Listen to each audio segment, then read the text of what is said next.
నా పేరు సుధీర్ వర్మ. ఈరోజు మనం బిజినెస్లో ఎన్ని రకాలు ఉంటాయి, వాటిని మనం ఎలా ఐడెంటిఫై చేయాలి, ఐడెంటిఫై చేసిన తర్వాత తీసుకోవాల్సిన బేసిక్ ప్రికాషన్స్ ఏంటి. మనకి మార్కెట్లో ఫ్రీలాన్సర్స్ కనిపిస్తూ ఉంటారు, ఫ్రీక్వెంట్గా వినే ఉంటారు. అంటే ఏంటి, ఒక ఆఫీస్ ఉండదు, ఒక కంపెనీ కానీ బిజినెస్ కానీ రిజిస్ట్రేషన్ ఉండదు, but they are good with either డిజైనింగో, మార్కెటింగ్ స్కిల్సో, స్కేల్ స్కిల్సో, లేదంటే కోడింగో, లేదంటే ఆర్టిఫిషియల్ ఇంటెలిజెన్స్, ఏదో ఒక చిన్న స్కిల్ మీద మంచి నాలెడ్జ్ ఉంటుంది. వాళ్ళు పని బాగా చేసి పెడతారు, కానీ వాళ్ళకి కంపెనీ ఉండదు.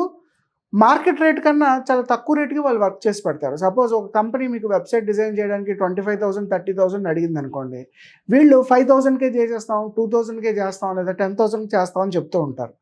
ఇటువంటి వాళ్ళని ఫ్రీలాన్సర్స్ అంటారు. ఇవాళ సొసైటీలో ఈ ఫ్రీలాన్సర్స్ కౌంట్ కూడా బాగా పెరుగుతుంది. ఒకవేళ మీరు ఈ ఫ్రీలాన్సర్ అవుదాము అనుకుంటే అందులో ఉండే ప్రోస్ కాన్స్ నేను ఈ వీడియోలో చెప్తాను. ఫస్ట్ ఫ్రీలాన్సర్స్ ఏంటి తెలుసుకోండి. ఏ బిజినెస్ లేకుండా, ఏ రిజిస్ట్రేషన్ లేకుండా, కోవర్కింగ్స్ ఆఫీసో లేదంటే ఇంట్లోనే కూర్చొని ఎవరికైనా కస్టమర్కి కావాల్సిన పని చేసి పెడితే అటువంటి వాళ్ళని ఫ్రీలాన్సర్స్ అంటారు. ఫ్రీలాన్సింగ్ అనేది బిజినెస్ మోడల్ కాదు. చాలామంది ఫ్రీలాన్సింగ్ మోజులో ఉద్యోగాలు మానేసి ఇందులోకి వస్తున్నారు. ఫ్రీలాన్సింగ్ అనేది ప్రాపర్ బిజినెస్ మోడల్ కాదు, ఫస్ట్ గుర్తుపెట్టుకోండి. రెండోది సెల్ఫ్ ఎంప్లాయ్మెంట్. ఈ సెల్ఫ్ ఎంప్లాయ్మెంట్ ఏంటంటే ఫ్రీలాన్సర్ కన్నా కొంచెం అప్గ్రేడెడ్ వెర్షన్ ఉంటుంది. మనకి రియల్ ఎస్టేట్ ఏజెంట్లు కానీ, ఇన్సూరెన్స్ ఏజెంట్లు కానీ, వీళ్ళు మెజారిటీ ఆఫ్ ద కేసెస్లో సెల్ఫ్ ఎంప్లాయ్మెంట్లో కనిపిస్తారు. అంటే ఏదర్ ఒక సర్టిఫికెటో, ఏదో ఒక లైసెన్సో, పర్మిషనో వీళ్ళ దగ్గర ఉంటుంది, లేదా ఒక చిన్న ప్రాపర్టీ కన్సర్నో ఏదో ఒక బిజినెస్ మోడల్ లాంచ్ చేసుకుంటారు. ఇందులో ఎండ్ టు ఎండ్ ప్రతి పని వీళ్ళే చేసుకుంటారు. కస్టమర్ దగ్గరికి వెళ్ళడం, కొటేషన్ పంపించడం, బిజినెస్ నెగోషియేట్ చేసుకోవడం, వాళ్ళు ఓకే చెప్పిన తర్వాత కస్టమర్కి వెళ్ళి పని చేసి రావడం, పని చేసిన తర్వాత బ్యాలెన్స్ పేమెంట్ తీసుకోవడం, సెటిల్ అయిపోవడం. అంటే వీళ్ళకి ఫర్దర్గా ఇంకొక స్టాఫ్ కానీ, ఎంప్లాయీస్ కానీ, ఒక స్టాండర్డ్ ప్రొసీజర్ కానీ ఏమీ కనబడదు. అంటే మీకు మీరే ఎంప్లాయ్మెంట్ ఇచ్చుకుంటే, ఎవరి సహాయం లేకుండా చిన్న రిజిస్ట్రేషన్ సర్టిఫికేట్ ఉంటే అటువంటి దాన్ని సెల్ఫ్ ఎంప్లాయ్మెంట్ అంటారు. చూసారుగా, ఫ్రీలాన్స్ ఒక రకం, ఫ్రీలాన్స్కి కొంచెం అప్గ్రేడెడ్ వెర్షను సెల్ఫ్ ఎంప్లాయ్మెంట్. మూడోది ట్రేడింగ్ బిజినెస్. ఇది యాక్చువల్గా ఇక్కడ నుంచి బిజినెస్ ప్రాసెస్ స్టార్ట్ అవుతుంది. Trading is nothing but, suppose మీరు మార్కెట్లో ఒక corporate company water bottle distribution తీసుకున్నారు. వాడు మీకు 14 రూపాయలకో 15 రూపాయలకో ఇస్తాడు. ఆ వాటర్ బాటిల్ మీరు 17 రూపాయలకో 20 రూపాయలకో అమ్ముతారు. లేదు అంటే ఇలాంటి సోనీ కెమెరానో, ల్యాప్టాపో ఎక్కడో ఒక కార్పొరేట్ కంపెనీ నుంచి ఒక సెర్టైన్ రేటుకి తీసుకొస్తాం. ప్రతి ఐటెం మీద 5 రూపాయలు, 10 రూపాయలు, 1000 రూపాయలు, 2000 ఎంతో బేసిక్ మార్జిన్ ఉంటుంది. అంటే ఇక్కడ ఆ ప్రొడక్ట్ని మీరు తయారు చేయరు, ఆల్రెడీ తయారు చేసిన వాడు మీకు డీలర్షిప్ డిస్ట్రిబ్యూషన్ ఇస్తాడు. ఆ డీలర్షిప్ డిస్ట్రిబ్యూషన్ తీసుకొచ్చి డైలీ నెంబర్ ఆఫ్ సేల్స్, ఒక్కొక్క సేల్ మీద 3,000, 5,000, 10,000 మార్జిన్ పెట్టుకొని నెంబర్ ఆఫ్ సేల్స్ చేసుకుంటూ ఉంటారు.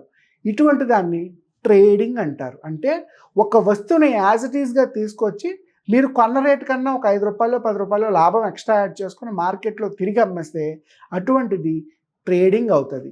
ఫ్రీలాన్సింగ్ మాట్లాడుకున్నాం, సెల్ఫ్ ఎంప్లాయ్మెంట్ మాట్లాడుకున్నాం, ట్రేడింగ్ మాట్లాడుకున్నాం. అయితే ట్రేడింగ్లో ఖచ్చితంగా ఏదో ఒక రిజిస్ట్రేషన్ ఉంటుంది, ఆఫీస్ ఉంటుంది, కొంతమంది స్టాఫ్ అవసరం వస్తుంది. చిన్న కిరాణా షాప్ అయినా సరే చూడండి, రెంట్కో స్పేస్ తీసుకుంటారు, ఈ ఎఫ్ఎంసీజీ ప్రొడక్ట్స్ అన్నీ తీసుకొచ్చి పెట్టుకుంటారు, కౌంటర్లో ఒకరు కూర్చుంటారు, 2-3 కుర్రాళ్ళు ఎవరో ఉంటారు, వీళ్ళు కావాల్సిన సరుకులన్నీ ప్యాక్ చేసి బిల్ చేసి ఇచ్చేస్తుంటారు. ఇది కూడా ట్రేడింగే. లేదా ఫ్రూట్ బిజినెసో, లేదంటే కంప్యూటర్సో, ఎలక్ట్రానిక్సో, కార్సో, బైక్సో, కెమెరాసో, ఇటువంటిది ఏదైనా సరే మీరు తయారు చేయకుండా వేరే వాడు తయారు చేసిన వస్తువుని 5 రూపాయలకు కొని మీరు దాన్ని 10 రూపాయలకి మార్కెట్లో అమ్మేసుకుంటే అటువంటిది ట్రేడింగ్ బిజినెస్ అవుతుంది. నాలుగవది మ్యానుఫ్యాక్చరింగ్. అంటే మీరు ఇక్కడ ఒరిజినల్గా ప్రొడక్ట్ మేకర్ అవుతారు. మీ ఇంట్లో చూడండి, గుండు సూది నుంచి కోటుకుండే బటన్ దగ్గర నుంచి, చీపుర్ల దగ్గర నుంచి, డోర్ మ్యాట్లు, మగ్గులు, బకెట్లు, టూత్పేస్ట్లు, ఇలా ప్రతి ప్రోడక్ట్ కూడా ఏదో ఒక కంపెనీ తయారు చేస్తుంది. ఇక్కడ ట్రేడింగ్ కాదు, తయారు చేస్తే మీరే ప్రొడక్ట్ మేకర్ అయితే అటువంటి దాన్ని మ్యానుఫ్యాక్చరింగ్ ఇండస్ట్రీ అంటారు. ఈ మ్యానుఫ్యాక్చరింగ్లో ఉన్న ప్రధానమైన అడ్వాంటేజ్ ఏంటంటే, ఇందాక ట్రేడింగ్లో 5 రూపాయల వస్తువుని మహా అయితే 6 రూపాయలకో, 7 రూపాయలకో, 8 రూపాయలకో సెల్ చేయగలం. బట్ మ్యానుఫ్యాక్చరింగ్లో మీకు ఒక గుండు సూదిని ఎగ్జాంపుల్గా తీసుకుంటే అది తయారయ్యే ఖరీదు 5 పైసలు 10 పైసలు ఉంటుంది. కానీ మార్కెట్లో మీరు ఎప్పుడైనా సూపర్ మార్కెట్కి కానీ, కిరాణా షాప్కి కానీ వెళ్ళి ఒక గుండు సూది రేట్ ఎంతో అడగండి, మినిమం 1 రూపీయో, 2 రూపీయో, 5 రూపీసో చెప్తారు. ఈవెన్ ఒక అగ్గిపెట్టి తీసుకోండి, మ్యాచ్ బాక్స్, అది మేకింగ్ కాస్ట్ మహా అయితే 20 పైసలు 30 పైసలు ఉంటుంది. బట్ మీరు దాన్ని ఎంతకు అమ్ముతున్నారు మార్కెట్లో?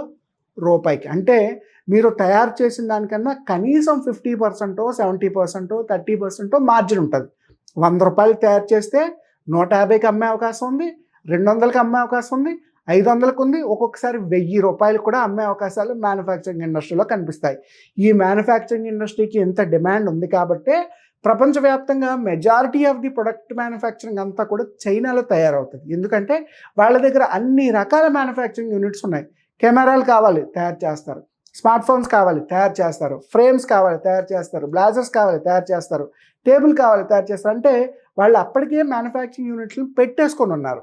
అందుకే ఇండియన్ గవర్నమెంట్ కూడా చైనా నుంచి వచ్చే ప్రొడక్ట్స్ కాకుండా మనం కూడా మన ఓన్ మ్యానుఫ్యాక్చరింగ్ యూనిట్స్ని పెట్టుకోవచ్చు అని చెప్పి డిఫరెంట్ లోన్స్ ఇస్తుంది. అంటే మీరు ఒక వస్తువుని కనుక ఆటోమేటిక్గా తయారు చేసి హ్యాండ్మేడ్లో కానీ, మిషన్లో కానీ, ప్లాంట్లో కానీ తయారు చేసి రూపాయికి తయారు చేసిన వస్తువుని ₹2, ₹5, ₹10 అమ్ముకుంటే అంటే మినిమం 50% మార్జిన్తో ప్రొడక్ట్ బయటకు వెళ్తుంది. అలా తయారు చేస్తే దాన్ని మ్యానుఫ్యాక్చరింగ్ అంటారు. ఒక పనిని వేరే వాళ్ళ కోసం చేసి పెడితే ఇక్కడ ప్రొడక్ట్ ట్రాన్స్ఫర్మేషన్ ఏం జరగదు. వేరే వాళ్ళకి ఒక పని రిక్వైర్మెంట్ ఉంది, అది వాళ్ళకి చేసుకోవడం రాదు, మీకొచ్చు. ఆ చేసినందుకు గాను వాళ్ళ దగ్గర నుంచి మీరు డబ్బులు తీసుకుంటారు. అటువంటి దాన్ని సర్వీస్ ఇండస్ట్రీ అంటారు. ఇప్పుడు ఈ మోడల్స్ అన్నిటిలో కన్నా ఇంకొంచెం ఏదైనా అడ్వాన్స్డ్గా చేసుకోగలిగితే అటువంటిది స్టార్టప్ అంటారు. స్టార్టప్ ఏంటనేది మనం ఫర్దర్ వీడియోస్లో డిస్కస్ చేద్దాం. అయితే గుర్తుపెట్టుకోండి, మీరు మీ జాబు లేదా మీరున్న ప్రొఫెషన్ మానేసి ఫ్రీలాన్సర్ అవుతారా? Don't go for that. Majority of the people నేను హ్యాపీగా ఫోటోగ్రఫీ చేసుకుంటా, నెలకు 4,000 వస్తే సరిపోద్ది, 50,000 వస్తే సరిపోద్ది అని అనుకుంటారు. బట్ మీరు ఎప్పుడైనా ఒక స్థాయి నుంచి ఇంకో స్థాయికి అప్డేట్ అవ్వాలి. అంటే మీరు ఒక కార్పొరేట్ జాబ్లో ఉంటే మీరు ఫ్రీలాన్సర్ అవ్వాల్సిన అవసరం లేదు. కార్పొరేట్ జాబ్ నుంచి ఇంకొంచెం పెద్ద ఇండస్ట్రీ అదే కేటగిరీలో ఈ ఫోటోగ్రఫీ, వీడియోగ్రఫీ ఇండస్ట్రీలో ఉన్న పెద్ద కేటగిరీ ఏదైనా ఉంటే అదే ఆలోచించాలి తప్పించి మీ లెవెల్ తగ్గించకూడదు. అలాగే సెల్ఫ్ ఎంప్లాయ్మెంట్ కూడా ఇంచుమించుగా సూటబుల్ కాదండి. ఎందుకంటే మీకోసమే మీరు కష్టపడుతుంటారు, పెద్ద రెవెన్యూ ఉండదు, కోట్ల రూపాయల సంపాదన ఏమీ కనిపించదు, నెల అయ్యేసరికి 1000 వరకు బాగానే ఉంటుంది. నిజానికి సెల్ఫ్ ఎంప్లాయ్మెంట్ ఫ్రీలాన్సింగ్ కన్నా జాబే చాలా మంచిది. ప్రతి నెల వర్క్ ఉంటుంది, ఫిక్స్డ్గా శాలరీ వస్తుంది. ఈ రెండిట్లోని ఆ ఇన్సూరెన్స్ లేదు, అంతకన్నా ఎక్కువ డబ్బులు కూడా దీంట్లో రావు. సో ఫ్రీలాన్సింగ్, సెల్ఫ్ ఎంప్లాయ్మెంట్ ఆలోచించే బదులు మీరు జాబ్కి వెళ్ళడమే చాలా మంచిది. అపార్ట్ ఫ్రమ్ దట్ నేను ఏదో కొంచెం ఇన్వెస్ట్మెంట్ పెట్టుకుంటా, ₹1,00,000, ₹5,00,000 షాప్ రెంట్కి తీసుకుంటా, ఏ వాటర్ బాటిల్లో, పెన్లో, పుస్తకాలు, టేబుల్స్ ఏదో ఒక డీలర్షిప్ తీసుకొని షాప్లో పెట్టుకొని వచ్చిన ప్రతి ₹10 ప్రొడక్ట్ని ₹15కి అమ్మేసుకుంటాను అనుకుంటే you can simply go for the trading. తప్పేమీ లేదు. ఇవాళ మనకి మెజారిటీ ఆఫ్ ది ట్రేడర్స్ కూడా మార్కెట్లో ఉన్నారు.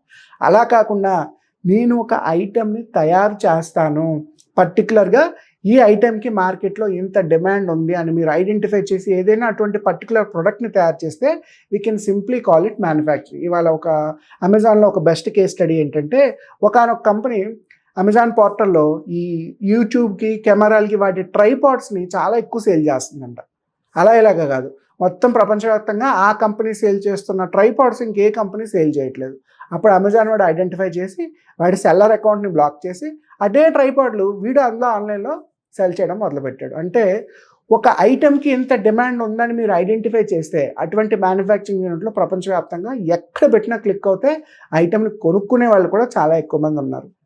ఒకవేళ మ్యానుఫ్యాక్చరింగ్ కూడా కాదు, మనం అంత రా మెటీరియల్ తీసుకురావడం, ప్లాంట్ పెట్టడం, ఈ తలకాయ నొప్పి అంతా మనకి ఎందుకు అనుకుంటే సింప్లీ ఒక కంపెనీని రిజిస్టర్ చేసి ₹1,00,000, ₹5,00,000, ₹10,00,000 ఇన్వెస్ట్మెంట్ పెట్టుకొని సర్వీస్ మోడల్ స్టార్ట్ చేసుకోండి. ఒక సాఫ్ట్వేర్ డెవలప్మెంట్ కంపెనీయో, డిజైనింగ్ కంపెనీయో, యానిమేషన్ కంపెనీయో, ఇటువంటివి ఏమైనా మీరు ఐడెంటిఫై చేసుకోగలిగితే అటువంటి సర్వీస్ ఇండస్ట్రీ కూడా బాగానే ఉంటుంది. So freelancing, self employment, trading, manufacturing, service, ఈ 5 రకాల బిజినెస్లో మీరు ఏదైనా చూస్ చేసుకోవచ్చు. But I suggest don't go for freelancing or self employment. ఈ రెండింటి జోలికి వెళ్ళకండి.